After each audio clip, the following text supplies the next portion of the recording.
Patay ang usa ka babay nga angkas human nalagpot ug nalatayan dihang nasaghiran sa light duty truck sa may S. Osmeña Street, Barangay Mabolo, Syudad sa Subo, alas 9 kaganihang buntag Biyernes, August 14. Giila ang biktima sa alias nga Dubhi, 28 anyos, taga Villa Sebastiana Street, Barangay Hagubiao, Mandaue City.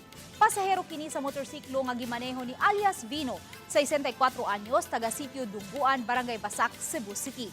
Samtang gimaneho ni alias Joel, 47 anyos, ang light-duty truck nga taga Sitio Sunrise, Barangay Tisa, Dakbayan sa Subo. Sa investigasyon sa Traffic Enforcement Unit sa Cebu City Police Office, ang motorsiklo ug sakyanan pareho nga nagbiyahe sa S. Osmeña Street diin anaa sila sa tunga nga lane ug padung sa usa ka mall.